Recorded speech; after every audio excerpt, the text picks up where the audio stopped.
మీ ఎలాంటి వ్యాపార ప్రకటనలకైనా వెంటనే మా ఛానల్ సంప్రదించండి. అందరికీ నమస్కారం, నేను శిరీష. ఈరోజు మనతో పాటు ఉన్నారు certified tarot card reader, crystal healer Sreeja గారు. అక్కతో మాట్లాడదాం. అక్క నమస్తే. నమస్తే శ్రీష. అక్క, ఈ 2025 అయిపోయింది, సక్సెస్ఫుల్గా 26కి వచ్చేసాం. సో తులారాశి వారికి ఎలా ఉండబోతుంది అంటారు? ఎలాంటి జాగ్రత్తలు తీసుకోవచ్చు? తులారాశికి చూసినట్లయితే గనక మెంటల్ డిస్టర్బెన్స్ అనేవి చాలా ఎక్కువ కనిపిస్తున్నాయి.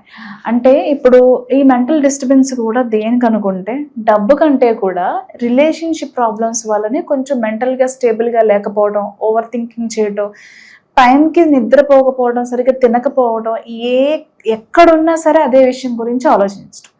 మెయిన్లీ డిప్రెషన్స్, స్ట్రెస్ కానీ ఈ ట్రామా కానీ రిలేటెడ్ టు రిలేషన్షిప్, అదే ఎక్కువగా కనిపిస్తుంది.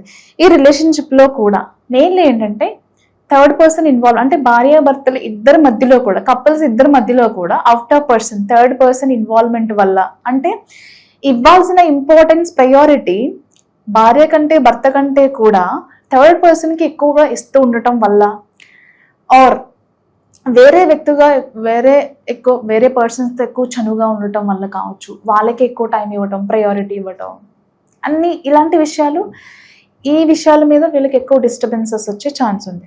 రెండోది ఇంకొకటి ఏమవచ్చు అంటే ఇన్లాస్ వల్ల కూడా, అంటే వీళ్ళకి వాళ్ళ అమ్మా నాన్నలతో ప్రాబ్లం ఉండడం, లేకపోతే ఈ పర్సన్స్కి వీళ్ళ అమ్మా నాన్నలతో ప్రాబ్లం ఉండటం వల్ల కూడా, ఇన్లాస్ ఇన్వాల్వ్మెంట్ ఉండటం వల్ల, అలాగే వాళ్ళ మాటల వల్ల, వాళ్ళ బిహేవియర్ వల్ల కూడా గొడవలు వచ్చే అవకాశం కనిపిస్తుంది. అంటే అత్తగారు ఇటు సైడ్ కావచ్చు, ఏదన్నా, అంటే బోత్ ఎవరి వైపు నుంచి అయినా కానివ్వండి, ఈ ఇన్వాల్వ్మెంట్ వల్ల కూడా ఎక్కువ డిస్టర్బెన్సెస్, వీళ్ళిద్దరి మధ్యలో డిస్టర్బెన్సెస్ వచ్చే, అంటే మా అమ్మని అంటావా, లేకపోతే మీ అమ్మ నన్ను అంటావు, ఇలాంటివి ఉంటాయి కదా జనరల్గా అన్ని ఫ్యామిలీస్లో. సో ఈ ఇష్యూస్ మీద ఎక్కువ గొడవలు వచ్చే అవకాశం కనిపిస్తుంది. అంతేకాకుండా కొంతమంది కావాలని కొన్ని మాటలు చెప్పే ప్రయత్నం చేస్తారు. దయచేసి నమ్మద్దని నేను చెప్తాను. ఎందుకంటే ఏం డెసిషన్ తీసుకున్నా, ఎలా తీసుకున్నా చెప్పే వాళ్ళు చాలామంది ఉంటారు. మంచి కావచ్చు, చెడు కావచ్చు. మంచి అయినా చెడైనా ఎంతవరకు మనకు ఆ విషయాలు అవసరం ఉందో అంతవరకు తీసుకోవడం మాత్రమే మంచిది. వాళ్ళు చెప్పారు కదా, మన మంచికే చెప్పారు కదా అని అనుకోవడానికి లేదు. దానిలో నిజమేంతో తెలుసుకునే ప్రయత్నం అయితే చెయ్యమని నేను చెప్తాను. మేబీ మనం అంటే పడలేని వాళ్ళు, మనం హ్యాపీగా ఉంటే చూడలేని వాళ్ళు, లేదా మీ పార్ట్నర్ పడలేని వాళ్ళు, లేదా వాళ్ళు హ్యాపీగా ఉంటే చూడలేని వాళ్ళు ఎన్నైనా వచ్చి చెప్తారు. కాబట్టి వేరే వ్యక్తికి చోటు ఇవ్వద్దు. మీ రిలేషన్షిప్ గురించి మాట్లాడడానికో, మీకు సలహాలు ఇవ్వటానికో, మంచి చెడు మీరు వాళ్ళతో ట్రావెల్ చేశారు కాబట్టి ఎవరితో డిస్కషన్ చేస్తే మంచిదో వాళ్ళతో డిస్కస్ చేయడం మంచిది తప్ప, ప్రతి ఒక్కరు సలహాలు నేను తీసుకుంటా, అందరికీ తెలిసిన విషయమే కదా నేను డిస్కస్ చేస్తాను అనడానికి లేదు. సో ఇక్కడ మీ ఇద్దరి కంటే కూడా థర్డ్ పర్సన్ వలన ఎక్కువ ఇబ్బందులు వచ్చే అవకాశం ఉంది. కాబట్టి ఎవరికి కూడా మీ గురించి మాట్లాడే అవకాశం ఇవ్వద్దని నేను చెప్తాను. అక్క, ముఖ్యంగా మరి స్టూడెంట్స్కి ఎలా ఉంటుందంట? స్టూడెంట్స్కి మాత్రం బాగుంటుంది. చాలా ఫోకస్డ్గా ఉంటారు, డెడికేటెడ్గా ఉంటారు. అండ్ ప్రతి విషయంలో కూడా వీళ్ళు నేను ఇది చేయగలుగుతాను, నేను ఇది చేస్తాను అంటే ఆ ఉత్సాహం అంటాం కదా, సో అది చాలా ఎక్కువ ఉంటుంది. ఇటు ఎడ్యుకేషన్లో, స్పోర్ట్స్లో అండ్ టాలెంట్, అంటే చాలామంది మ్యూజిక్ కాంపిటీషన్స్లో చాలా ఏమంటారు ఇష్టం ఉంటుంది. వాళ్ళు కూడా ఏదన్నా మంచిగా చేయాలని చెప్పి, కొంతమందికి ఎడ్యుకేషన్ కాంపిటేటివ్ ఎగ్జామ్స్లో ఇంట్రెస్ట్ ఉంటుంది, కొంతమందికి స్పోర్ట్స్లో ఇంట్రెస్ట్, కొంతమందికి ఓకల్స్లో ఇంట్రెస్ట్, కొంతమందికి ఇంకొక వేరే టాలెంట్స్లో ఇంట్రెస్ట్.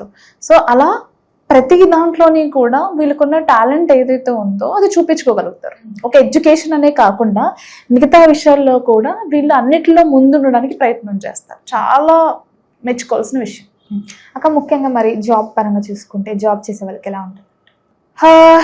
జాబ్ చేసే వాళ్ళకి ఇప్పటివరకు నేను ఇక్కడ నుంచి వెళ్ళిపోవాలి, ఇది నాకు ఎంత మాత్రం నాకు సక్సెస్ ఇవ్వట్లేదు, లేకపోతే కొన్ని పాలిటిక్స్ జరుగుతున్నాయి నాకు ప్రమోషన్ ఇచ్చే విషయంలో, ఆన్ సైట్ ఆపర్చునిటీస్ విషయంలో, లేకపోతే పొజిషన్ మారే విషయంలో, ఏదైనా సరే కొన్ని పాలిటిక్స్ ఇక్కడ జరుగుతున్నాయి, ఈ మెంటల్ స్ట్రెస్ తీసుకునే దానికన్నా ఇక్కడ నుంచి మూవ్ అవ్వటం బెటర్ అనుకునే వాళ్ళకి మంచి ఆపర్చునిటీ వస్తుంది. అంటే ఆ బర్డన్ అక్కడ తీరిపోతుంది. ఒక ఓన్ బిజినెస్ స్టార్ట్ చేయాలని చాలా మంది అనుకుంటారు కదా, సో ఎవరైనా ఓన్ బిజినెస్ స్టార్ట్ చేస్తే వారికి ఎలా ఉంటుందంట? ఓన్ బిజినెస్ స్టార్ట్ చేసే వాళ్ళకి అనుకూలంగా ఉంది. కానీ ఎవరితో చేస్తున్నారు, ఎలాంటి బిజినెస్ చేస్తున్నారు, ఎప్పుడు స్టార్ట్ చేస్తున్నారు అనేది చాలా ఇంపార్టెంట్.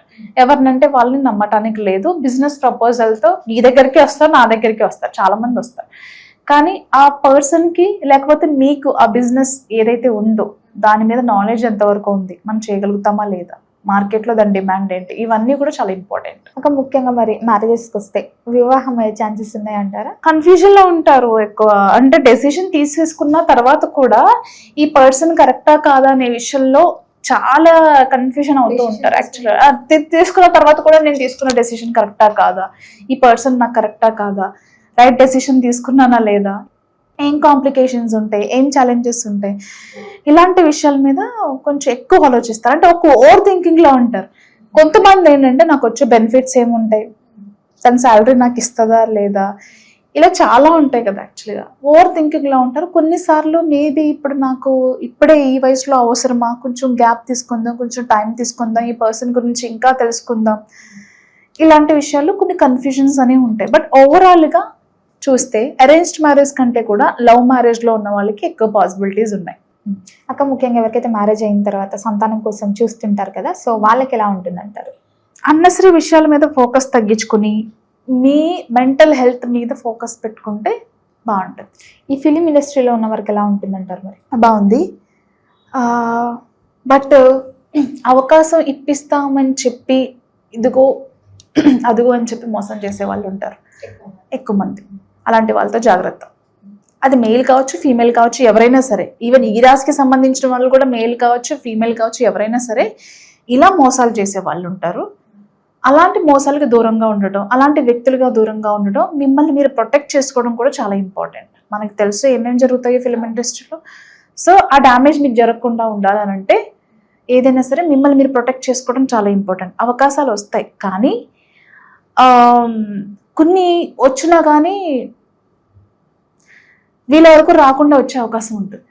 వచ్చినా వీళ్ళ వరకు రాకుండా ఉండే అవకాశం. ఒకటి ఇది వస్తుంది కదా, నా బెనిఫిట్ ఏంటని చెప్పి వీళ్ళ దగ్గర నుంచి కూడా డబ్బులు డిమాండ్ చేయటం కానివ్వండి, వీళ్ళ స్తోమతకి మించి అడగటం కానివ్వండి, ఈ రోల్స్ ఇప్పిస్తాం ఇది ఏదని చెప్పేవాళ్ళు, మోసం చేసేవాళ్ళు చాలా మంది ఉంటారు. అలాంటి వాళ్ళతో జాగ్రత్తగా ఉండాలి. అక్క ఈ రాజకీయ రంగంలో పొలిటీషియన్లు ఉన్న వాళ్ళకి ఎలా ఉంటుందంటారు? బాగుంటుంది. ఏదైనా గవర్నమెంట్ జాబ్స్కి సంబంధించి ఈ పొలిటికల్గా కావచ్చు, ఒక ఎక్స్పెక్టేషన్తో ఉన్న వాళ్ళు ఎవరైతే ఉన్నారో ఖచ్చితంగా మీ ఎక్స్పెక్టేషన్స్కి తగ్గట్టుగా మీకు ఏదైనా ఒక పొజిషన్ కావచ్చు, ఒక ప్లేస్ కావచ్చు, లేకపోతే ఏదైనా సరే మీ ఎక్స్పెక్టేషన్స్ ఏవైతే ఉన్నాయో దానికి ఖచ్చితంగా వాళ్ళు రీచ్ అవుతారు. ఇంకా మరి ఫైనాన్షియల్గా ఎలా ఉంటుందంట? ఫైనాన్షియల్గా చూసుకుంటే చాలా బాగుంటుంది. ఇక్కడ ఏంటంటే వీళ్ళు చాలా బలంగా ఫిక్స్ అయ్యారు. తులారాశికి సంబంధించిన వాళ్ళు ఈ ఇయర్లో ఎలా అయినా సొంత ఇల్లు తీసుకోవాలి, లేదా ఏదైనా ఒక ప్రాపర్టీ మీద ఇన్వెస్ట్ చేయాలి అని చెప్పి చాలా బలంగా ఫిక్స్ అయ్యారు. ఖచ్చితంగా సొంత ఇల్లు తీసుకోవటం కానివ్వండి, ఒక ప్రాపర్టీ మీద ఇన్వెస్ట్ చేయటం కానివ్వండి చేస్తారు ఫినాన్షియల్గా.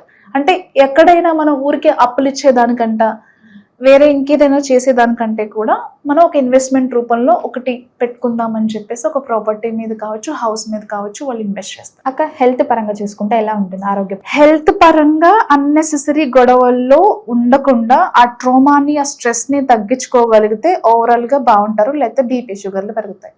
అక్క ఓవరాల్గా మరి ఈ రాశి వారికి ఎలాంటి రెమెడీస్ చెప్తారు?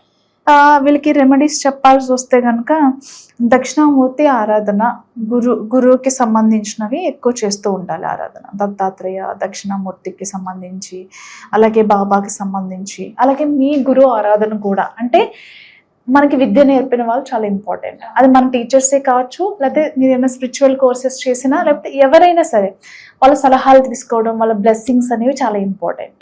అండ్ ఎల్లో కలర్ క్లాత్స్ ఎక్కువ వేసుకోవడం. గురువారం రోజు పూజకు సమర్పించిన ప్రసాదం లడ్డు కావచ్చు, శనగలు కావచ్చు, ఇవి దేవుడికి సమర్పించిన తర్వాత, నైవేద్యం సమర్పించిన తర్వాత అవి ప్రసాదంగా అందరికీ పంచడం వల్ల కూడా మీకు లైఫ్లో చాలా మంచి జరుగుతుంది. అక్క ఓవరాల్గా 2026లో తులారాశి వారికి ఎలా ఉంటుంది, ఎలాంటి జాగ్రత్తలు తీసుకోవాలో తెలియజేసినందుకు చాలా థ్యాంక్స్. Thank you.